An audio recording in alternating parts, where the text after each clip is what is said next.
మన మైండ్ లో డబ్బులు రిలేటెడ్ గా మన మైండ్ కున్న ప్రోగ్రామింగ్ ఏంటి దాని మీద డిపెండ్ అయి ఉంటుంది. We're not talking about any magic, we're talking about pure psychology, we're talking about pure science అండి. మన financial life is controlled by money belief system. ఈ విషయం చాలా మందికి తెలియని కూడా తెలియదు. ఎలా? With repeated thoughts and repeated actions. Dhirubhai Ambani ఆయన లైఫ్ స్టైల్ కి అది చాలా ఎక్స్పెన్సివ్ థింగ్ అయినా కూడా డబ్బులు ఖర్చు పెట్టి అక్కడికి వెళ్ళి మార్నింగ్ పొద్దున్న నిద్ర లేచిన వెంటనే ఒక 20 minutes 21 days పాటు ప్రతిరోజు మనం ఇలా రిమైండ్ చేసుకోవటం ఎందుకు ఇంపార్టెంట్? అలానే మీ ఫ్యూచర్ ని విజువలైజ్ చేసుకోండి. మన దగ్గర ఉన్నదానికి మనం థ్యాంక్ఫుల్ గా లేకపోతే మన ఫ్యూచర్ ని బ్రైట్ గా ఎప్పుడూ క్రియేట్ చేసుకోలేం. హలో, కొంతమంది లైఫ్ లో మనీ చాలా ఈజీగా ఫ్లో అవుతుందండి. ఈజీగా వాళ్ళు సంపాదించుకోగలుగుతారు, ఈజీగా వెల్దీ అవ్వగలుగుతారు. కానీ కొంతమంది ఎంత కష్టపడినా డబ్బులు రావు.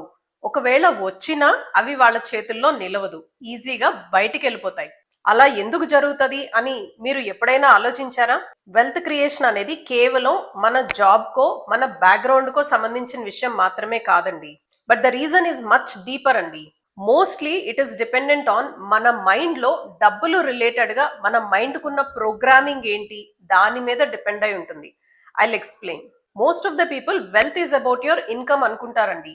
కానీ in reality wealth creation starts with thinking. మనం ఎప్పుడు అనుకున్నట్టు మనీ బ్యాంక్ లో గ్రో అయ్యే ముందు ఫస్ట్ మన మైండ్ లో గ్రో అవుతుంది. And one most important thing అండి, we're not talking about any magic, we're talking about pure psychology, we're talking about pure science అండి. ఒక్కసారి మీరు ఈ విషయాన్ని ప్రాపర్ గా అర్థం చేసుకుంటే మీరు తీసుకునే ప్రతి ఫైనాన్షియల్ డెసిషన్ లో మీకు చేంజ్ కనిపిస్తుంది. ఈ రోజు వీడియోని మనం 3 parts కింద డివైడ్ చేద్దామండి. ఫస్ట్ పార్ట్ లో అసలు బ్రెయిన్ కి మన వెల్త్ క్రియేషన్ కి సంబంధం ఏంటి, మన థింకింగ్ ని బట్టి మనం ఎలా వెల్త్ క్రియేట్ చేసుకోగలం, అసలు దీని వెనుకున్న నిజమేంటి, దీని వెనుకున్న సైన్స్ ఏంటి, రీసెర్చ్ ఏం చెప్తుంది, ఇలాంటి విషయాలు చూద్దాం. పార్ట్ 2 లో కీ మైండ్ సెట్ షిఫ్ట్ ఎలా జరుగుతుంది, వెల్త్ క్రియేట్ చేసుకున్న వాళ్ళు చేస్తున్న పనులేంటి, అది వాళ్ళకి ఎలా హెల్ప్ అయింది, ఇలాంటి విషయాల్ని చూద్దాం. అలాగే పార్ట్ 3 లో 21 days లో మనం ఫాలో అవ్వాల్సిన ప్రాసెస్ ఏంటి, ఏ పనులు ఏ టైంలో ఎలా చేస్తే మనకు అది హెల్ప్ఫుల్ గా ఉంటుంది, మనం అది డైలీ లైఫ్ లో ఎలా ఇంప్లిమెంట్ చేసుకోవాలి, ఇలాంటి విషయాల్ని మనం డిస్కస్ చేసుకుందాం. Right, let's start with a simple truth అండి. మన financial life is controlled by money belief system. ఈ విషయం చాలా మందికి తెలియని కూడా తెలియదు. Most of the people are unaware of this fact అండి. చూడండి, when it comes to wealth there are only 2 types of mindset. Only 2 types of mindset అండి. ఒకటి wealth mindset, second one is scarcity mindset. And right now మనలో ప్రతి ఒక్కరికి ఈ రెండిట్లో ఏదో ఒక మైండ్ సెట్ డామినేటింగ్ గా ఉంటుందండి. ఒకరికి స్కేర్సిటీ మైండ్ సెట్ డామినేటింగ్ గా ఉంటే మరొకరికి వెల్త్ మైండ్ సెట్ డామినేటింగ్ గా ఉంటుంది. సింపుల్ గా చెప్పాలంటే వెల్త్ మైండ్ సెట్ అంటే ఏంటి? ఆపర్చునిటీస్ ప్రతి దగ్గర ఉన్నాయి, మనీ అనేది is a tool for me, నా గ్రోత్ కి ఆ మనీ హెల్ప్ చేస్తుంది, నాకు కావలసిన జీవితం నేను స్పెండ్ చేయడానికి మనీ అనేది నాకు ఉపయోగపడుతుంది, ఇలాంటి థింకింగ్ లో ఉండేవాళ్ళు. వీళ్ళకి కరెంట్ సిచ్యుయేషన్ మీద భయం కన్నా వాళ్ళ ఫ్యూచర్ గ్రోత్ కోసం వాళ్ళు తీసుకునే యాక్షన్స్ మీద నమ్మకం ఎక్కువగా ఉంటుంది. స్కేర్సిటీ మైండ్ సెట్ ఉండేవాళ్ళు దీనికి కంప్లీట్ గా ఆపోజిట్ లో ఉంటారు. ఆపర్చునిటీస్ చాలా తక్కువగా ఉన్నాయి, వెల్త్ క్రియేట్ చేసుకోవడం చాలా డిఫికల్ట్, ఒకవేళ మనం వెల్త్ క్రియేట్ చేసుకున్నా అది తొందరగా పోగొట్టుకుంటాము, ఇలాంటి ఆలోచనలో ఉంటారు. వీళ్ళకి fear of loss and fear of failure ఎప్పుడు డామినేటింగ్ గా ఉంటుంది. And let's understand one thing clearly అండి, మనలో ఎవ్వరము ఒక పర్టికులర్ మైండ్ సెట్ తో మనం పుట్టుకతోనే మనకు ఆ మైండ్ సెట్ రాదు. మన సిచ్యుయేషన్స్ ని బట్టి, మన సర్కమ్స్టాన్సెస్ ని బట్టి, మన ఎన్విరాన్మెంట్ ని బట్టి అది మనకి డెవలప్ అవుతుంది, అది మనకి బిల్డ్ అవుతుంది. సో మనం స్కేర్సిటీ మైండ్ సెట్ నుంచి వెల్త్ మైండ్ సెట్ కి షిఫ్ట్ అవ్వాలి అంటే దాని ముందు ఫస్ట్ మన బ్రెయిన్ లో ఏం జరుగుతుందో ఒకసారి సింపుల్ గా అర్థం చేసుకుందాం. మన బ్రెయిన్ లో ఎమిగ్డలా అని ఒక పార్ట్ ఉంటుంది, అది మన ఎమోషనల్ ఎక్స్పీరియన్సెస్ ని స్టోర్ చేసుకుంటుంది. అలానే మన బ్రెయిన్ లో ఉండే మరొక పార్ట్ హిప్పోకాంపస్, ఇది మెమరీస్ ని, ప్యాటర్న్స్ ని స్టోర్ చేసుకుంటుంది, ఎమోషనల్ ఎక్స్పీరియన్స్ ని కాదు. అలానే మన బ్రెయిన్ లో మరొక పార్ట్ ప్రీఫ్రంటల్ కార్టెక్స్, ఇది మన డెసిషన్ మేకింగ్ సెంటర్ అనుకోండి. ఈ డెసిషన్ మేకింగ్ సెంటర్ ఏం చేస్తుంది? మన బ్రెయిన్ లో మనకున్న ఎమోషనల్ ఎక్స్పీరియన్సెస్ ని, మనకున్న మెమరీని, మనకున్న ప్యాటర్న్స్ ని బేస్ చేసుకొని మన డెసిషన్స్ ని ఇంపాక్ట్ చేస్తుంది. సో ఇక్కడ మనం అర్థం చేసుకోవాల్సిన విషయం ఏంటంటే, మనం ఎలాంటి ఫైనాన్షియల్ డెసిషన్ తీసుకున్నా అది ఈ రోజు మీరు తీసుకుంటున్న ఫైనాన్షియల్ డెసిషన్ కాదు, it is based on your past experience, it is based on your emotional experience. So ఇది మన బ్రెయిన్ డిఫాల్ట్ థింకింగ్ ప్యాటర్న్ అని అనుకోండి. ఇంకా సింపుల్ వర్డ్స్ లో చెప్పాలంటే మన బ్రెయిన్ లో ఒక ప్రీ రిటర్న్ స్క్రిప్ట్ ఉంటుందండి. రాజమౌళి గారి మూవీ స్క్రిప్ట్ ఎలా ముందే రాసుకుంటారు షూట్ చేసే ముందు, అలా మన బ్రెయిన్ లో ముందే ఒక స్క్రిప్ట్ ఉంటుంది. సో ఒకళ్ళ బ్రెయిన్ లో నేను డబ్బులు సంపాదించలేను, సంపాదించినా అది నా దగ్గర ఉండదు అనే స్క్రిప్ట్ ఉంటే, మరొకళ్ళ బ్రెయిన్ లో I can earn, I can grow ఇలాంటి స్క్రిప్ట్ ఉంటుంది. ఆ స్క్రిప్టే మీ బిహేవియర్ ఎలా ఉంటది అనే దాన్ని డిసైడ్ చేస్తుంది. సో మన బ్రెయిన్ లో ఉండే ఈ స్క్రిప్ట్ ని మనం చేంజ్ చేయలేమా? డెఫినెట్ గా చేంజ్ చేయొచ్చు. There is a concept called neuroplasticity. So neuroplasticity అంటే ఏంటి? సింపుల్ గా అర్థం చేసుకోవాలంటే మన బ్రెయిన్ లో ఉన్న డిఫాల్ట్ థింకింగ్ మోడ్ ని మనం రీరైట్ చేయొచ్చు, మనం మార్చుకోవచ్చు. ఎలా? With repeated thoughts and repeated actions. మీకు ఒక సింపుల్ ఎగ్జాంపుల్ లో చెప్తాను చూడండి. ఫస్ట్ టైం మీరు డ్రైవ్ చేసేటప్పుడు మీకు డ్రైవింగ్ చాలా స్ట్రగుల్ గా అనిపిస్తుంది. ఎక్కడైనా బ్యాడ్ రోడ్స్ ఉంటే మీకు చాలా కష్టపడాల్సి వస్తుంది. డ్రైవింగ్ మీద మీరు కంప్లీట్ ఫోకస్ పెట్టాల్సి ఉంటుంది. కానీ ఆ డ్రైవింగ్ మీకు కొన్ని రోజులు అలవాటైతే, కొన్ని మంత్స్ తర్వాత, కొన్ని ఇయర్స్ తర్వాత మీరు అసలు ఆలోచించకుండా ధైర్యంగా ముందుకెళ్ళిపోతారు. బికాస్ మన బ్రెయిన్ ఆ ప్యాటర్న్ ని ఆల్రెడీ నేర్చుకునుంది. ఎగ్జాక్ట్ గా అలానే మన మనీ హ్యాబిట్స్ కానీ, మన వెల్త్ క్రియేషన్ కానీ, ఇవన్నీ మన బ్రెయిన్ లో ఉండే ప్యాటర్న్సే. And that patterns can be changed. మనం ఆ ప్యాటర్న్స్ ని మార్చుకోవచ్చు. ఈ idea is supported by lot of research అండి. చాలా మంది దీనికి రిలేటెడ్ గా రకరకాలుగా బుక్స్ కూడా రాశారు. మిలీనియర్ మైండ్ సెట్ అని, rich dad poor dad, think and grow rich, psychology of money, atomic habits. ఈ బుక్స్ అన్నిట్లో ఈ పాయింట్ ని హైలైట్ చేశారు. మీ థింకింగ్ ప్యాటర్నే మీ ఫైనాన్షియల్ లైఫ్ ని డిసైడ్ చేస్తుంది. సో మనం రీసెర్చ్ బేస్డ్ గా అలానే ఆ బుక్స్ లో మెన్షన్ చేసిన కొన్ని ఇంపార్టెంట్ కీ షిఫ్ట్స్ ని ఇప్పుడు మనం డిస్కస్ చేసుకుందాం. ఇందులో మీరు కొన్ని ఇంప్లిమెంట్ చేసుకోగలిగిన మీ మనీ ప్యాటర్న్ చేంజ్ అవుతుంది. First one, change your relationship with money. మీరు డబ్బుల గురించి ఆలోచించిన ప్రతిసారి స్ట్రెస్ ఫీల్ అయ్యి ప్రెషర్ ఫీల్ అవుతుంటే మన బ్రెయిన్ దాన్ని అవాయిడ్ చేస్తుంది. అదే డబ్బు మీ లైఫ్ కి సపోర్ట్ చేస్తుంది. మీరు వెల్త్ క్రియేట్ చేసుకోవటం వల్ల మీకు ఫైనాన్షియల్ ఫ్రీడమ్ వస్తుంది. డబ్బు వల్ల మీకు ఎక్కువ ఫ్లెక్సిబిలిటీ ఉంటుంది, మీకు ఎక్కువ ఆప్షన్స్ ఉంటాయి. మనీని ఒక టూల్ గా యూస్ చేసుకొని మీ టైం ని మీరు కంట్రోల్ చేసుకోవచ్చు. ఇలా మీరు మనీతో పాజిటివ్ రిలేషన్ ని బిల్డ్ చేసుకోండి. చూడండి, I want to become rich అనుకోవటం బాగానే ఉంది, కానీ ఆ స్టేట్మెంట్ మీ యాక్షన్స్ ని గైడ్ చేయలేదు కదా. మన బ్రెయిన్ కి ఎప్పుడు క్లారిటీ కావాలి. ఎంత వెల్త్ క్రియేట్ చేసుకోవాలి, ఎప్పటిలోపు క్రియేట్ చేసుకోవాలి, అన్నిటికన్నా మోస్ట్ ఇంపార్టెంట్ ఎలా క్రియేట్ చేసుకోవాలి, ఈ క్లారిటీ ఉండాలి బ్రెయిన్ కి.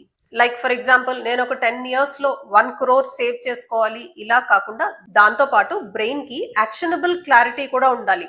That means every month say for example నేను ఒక 10,000 rupees సేవ్ చేస్తాను. So that is a clarity that you are giving. So దీని వల్ల మైండ్ లో ఏం జరుగుతుంది? మీరు ప్రతి మంత్ ఆ 10,000 rupees సేవ్ చేసినప్పుడు బ్రెయిన్ కి హ్యాపీగా అనిపిస్తుంది. బ్రెయిన్ ఆటోమేటిక్ గా కాన్ఫిడెన్స్ ని బిల్డ్ చేస్తుంది. దానివల్ల డోపమిన్ అనే కెమికల్ రిలీజ్ అవుతుంది. అది మన యాక్షన్స్ ని మరింత బూస్ట్ చేస్తుంది. Third one, focus on financial education. చూడండి, మీరు మెడిసిన్ చదవకుండా డాక్టర్ అవ్వలేరు కదా, లా గురించి చదవకుండా లాయర్ అవ్వలేరు కదా. అలానే ఫైనాన్షియల్ ఎడ్యుకేషన్ లేకుండా, ఫైనాన్షియల్ లిటరసీ లేకపోతే మనం వెల్త్ బిల్డ్ చేసుకోలేము.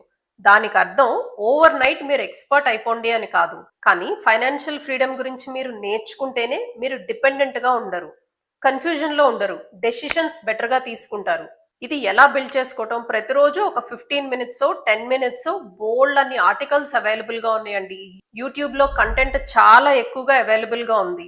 మంచి మంచి బుక్స్ ఉన్నాయి. సో ప్రతిరోజు ఒక 15 minutes నేర్చుకునే ప్రయత్నం చేయండి. 15 minutes కుదరలేదా ఒక 10 నిమిషాలు స్పెండ్ చేయండి. అది కూడా కుదరలేదా 5 minutes స్పెండ్ చేయండి. లేదా వీకెండ్స్ లో సాటర్డేనో సండేనో ఒక 1 hour స్పెండ్ చేయండి. అలా చేస్తే కొన్ని మంత్స్ లో, కొన్ని ఇయర్స్ అయినప్పటికీ మీకు అవేర్నెస్ బిల్డ్ అవుతుంది. అవేర్నెస్ ఉంటేనే కదా మనం బెటర్ డెసిషన్స్ తీసుకోగలుగుతాము. Fourth one, upgrade your exposure. మీరు కాన్స్టెంట్ గా ఏం వింటారో, ఏం చూస్తారో దట్ బికమ్స్ యువర్ రియాలిటీ. మీ చుట్టూ ఉండే వాళ్ళ కాన్వర్జేషన్స్ ఎలా ఉన్నాయి అన్నది ఒక్కసారి గమనించుకోండి. అప్పుల గురించి, ప్రాబ్లమ్స్ గురించి, స్ట్రగుల్స్ గురించి, డబ్బులు అంటే అదేదో పెద్ద భూతంలాగా చూసే వాళ్ళతో కాస్త దూరంగా ఉండండి. చాలా బుక్స్ లో సక్సెస్ఫుల్ పీపుల్ గురించి, వాళ్ళ థింకింగ్ గురించి, వాళ్ళ అండర్స్టాండింగ్ ఆఫ్ మనీ గురించి పెద్ద రీసెర్చే జరుగుతుందండి. ఇప్పుడు మీకు ఒక ఎగ్జాంపుల్ చెప్తాను చూడండి. ధీరుభాయ్ అంబానీ, ఆయన గ్రోయింగ్ స్టేజ్ లో ఉన్నప్పుడు 5 star హోటల్ కి, తాజ్ హోటల్ కి వెళ్ళి అక్కడ కాఫీ తాగేవాళ్ళంట. ఆ రోజుల్లో తాజ్ హోటల్కి వెళ్ళి అంత స్పెండ్ చేసి అక్కడ ఆయన కాఫీ తాగటం ఆయన లైఫ్ స్టైల్ కి అది చాలా ఎక్స్పెన్సివ్ థింగ్ అయినా కూడా డబ్బులు ఖర్చు పెట్టి అక్కడికి వెళ్ళి ఆయన కాఫీ తాగేవారంట. చాలా ఆర్టికల్స్ లో చెప్పేది ఆయన ఎందుకు అలా చేసేవారంటే, అలా తాజ్కి వెళ్ళి అక్కడ కాఫీ తాగుతున్నప్పుడు అక్కడున్న రిచ్ పీపుల్, అక్కడున్న వెల్దీ పీపుల్ వాళ్ళ బిహేవియర్ ఎలా ఉంది, ఎలా కూర్చుంటున్నారు, ఏం మాట్లాడుతున్నారు, ఎలా మాట్లాడుతున్నారు, వాళ్ళు మాట్లాడుతున్న టాపిక్స్ ఏంటి, ఇలాంటి విషయాల్ని ధీరుభాయ్ అంబానీ అబ్జర్వ్ చేసేవాళ్ళంట. సో మన థింకింగ్ ని మనం ఉన్న ఎన్విరాన్మెంట్ ఇన్ఫ్లుయెన్స్ చేస్తుంది. Fifth one, focus on solutions not on problems. Challenges are part of life for everyone అండి. అందరికీ ప్రాబ్లమ్స్ ఉంటాయి, కానీ మనం ఆ ప్రాబ్లమ్ ని రిసీవ్ చేసుకునే విధానంలో డిఫరెన్స్ ఉంటుంది. స్కేర్సిటీ మైండ్ సెట్ ఉండే వాళ్ళు నేను ఆ రిస్క్ తీసుకున్నాను, ప్రాబ్లమ్ లో పడ్డాను అని అనుకుని తొందరగా ఎగ్జిట్ అయిపోతారు. వాళ్ళు తీసుకున్న డెసిషన్ కి వాళ్లే బాధపడతారు. కానీ వెల్దీ మైండ్ సెట్ ఉండే వాళ్ళు ఏదైనా ఒక ప్రాబ్లం వచ్చినప్పుడు ప్రాబ్లం ఎందుకు వచ్చింది అని ఎనలైజ్ చేసుకొని దాన్ని కరెక్ట్ చేసుకొని ముందుకెళ్తారు. ఐఎమ్ స్టక్ హియర్ అనుకునే బదులు what can I do next అనేది ప్రాబ్లం కి సొల్యూషన్ చూపిస్తోంది. ఏదైనా ఒక ప్రాబ్లం మనం రిజాల్వ్ చేయలేనంత పెద్దగా ప్రాబ్లం ఉంది అని అనుకున్నప్పుడు కూడా ప్రాబ్లం ని కూడా చిన్న చిన్న పార్ట్స్ కింద బ్రేక్ చేసుకుని ఈచ్ పార్ట్ ని మనం సపరేట్ గా సాల్వ్ చేసుకుంటూ వెళ్తే మనకి సొల్యూషన్ ఈజీగా దొరుకుతుంది. ముందే చెప్పాను కదండి, ప్రాబ్లమ్స్ అందరికీ ఉంటాయి. రిచ్ పీపుల్ కి ప్రాబ్లం ఉంటుంది, పోర్ కి ప్రాబ్లం ఉంటుంది, అందరికీ ప్రాబ్లమ్స్ ఉంటాయండి. ఆ ప్రాబ్లం కి మనం సొల్యూషన్ వెతుకుతున్నామా లేదా, మనం సొల్యూషన్ వైపు నడుస్తున్నామా లేదా will define our success. Action consistency. చాలా మంది ఫెయిల్ అయ్యేది వాళ్ళు ఏం చేస్తున్నారో వాళ్ళకి తెలియక కాదు, ఆ చేసే పనిని కన్సిస్టెంట్ గా చేయక. చూడండి, మీరు వెల్త్ గురించి నేర్చుకుని ఉండొచ్చు, ఒక 2 రోజులు మోటివేటెడ్ గా ఫీల్ అయి ఉండొచ్చు, కానీ అది రెగ్యులర్ యాక్షన్స్ లో లేకపోతే ఏమీ చేంజ్ అవ్వదు కదా. సో చిన్న చిన్న స్టెప్స్ ని, చిన్న చిన్న యాక్షన్స్ ని మనం రెగ్యులర్ గా చేస్తూ ఉంటే మన బ్రెయిన్ లో అదొక ప్యాటర్న్ అయిపోతుంది. కొంతకాలం తర్వాత మనం ఎక్కువ ఎఫర్ట్ పెట్టకుండానే అది మనకి ఆటోమేట్ అయిపోతుంది. కానీ చాలా మంది చేసే పనేంటి, మోటివేషన్ 4 రోజుల్లో పోతుంది. ఒకసారి మోటివేషన్ పోతే మన యాక్షన్స్ కూడా మళ్ళీ ముందులానే అయిపోతాయి కదా. So now let's talk about 21 day challenge. మనకి కాన్సెప్ట్ అర్థమైంది కదా, మన బ్రెయిన్ లో ప్యాటర్న్స్ ఎలా ఫామ్ అవుతాయి, మనకి ఫామ్ అయ్యే ప్యాటర్న్స్ మన డెసిషన్ మేకింగ్ ని ఎలా చేంజ్ చేస్తుంది, మనం ఆలోచిస్తున్న విధానం వల్లే మనం వెల్త్ క్రియేట్ చేసుకోగలం అని మనం అనుకున్నాం కదా. వెల్త్ క్రియేట్ చేసుకోవడానికి కావాల్సిన 7 ఇంపార్టెంట్ షిప్స్ మాట్లాడుకున్నాం కదా. ఇప్పుడు మనం దాన్ని ఎలా ఇంప్లిమెంట్ చేయాలి, దాన్ని మనం ఎలా అప్లై చేయాలి, లెట్స్ సీ దట్. ఈ 21 డేస్ అనేది మ్యాజిక్ కాదండి.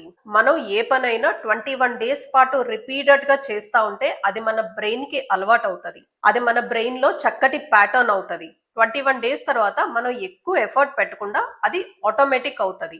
జస్ట్ లైక్ మన డ్రైవింగ్ స్కిల్ లాగానే.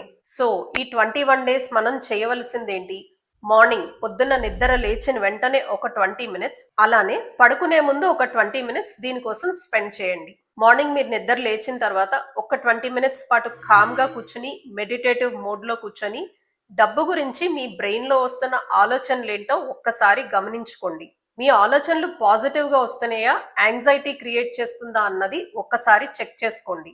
ఒకసారి మీ ఆలోచనలు ఎలా ఉన్నాయో మీకు తెలిసిన తర్వాత మనం డిస్కస్ చేసుకున్న 7 పాయింట్స్ ని ఒకసారి రిమైండ్ చేసుకోండి. 21 డేస్ పాటు ప్రతిరోజు మనం ఇలా రిమైండ్ చేసుకోవటం ఎందుకు ఇంపార్టెంట్, బికాస్ ఒకసారి మీరు ఈ వీడియో చూసిన తర్వాత ఒక 2-3 డేస్ గుర్తుంటుంది, ఆ తర్వాత మర్చిపోతారు కదా. కానీ 21 డేస్ పాటు మీరు ప్రతిరోజు కీ షిఫ్ట్స్ ని మీరు రిమైండ్ చేసుకుంటే మీకు స్కేర్సిటీ మైండ్ సెట్ నుంచి వెల్త్ మైండ్ సెట్ కి మీ ఆలోచనలు మారుతాయి. ఒక్కసారి ఆలోచన మారితే మనం తీసుకునే డెసిషన్స్ కూడా చేంజ్ అవుతాయి. అలానే మీ ఫ్యూచర్ ని విజువలైజ్ చేసుకోండి.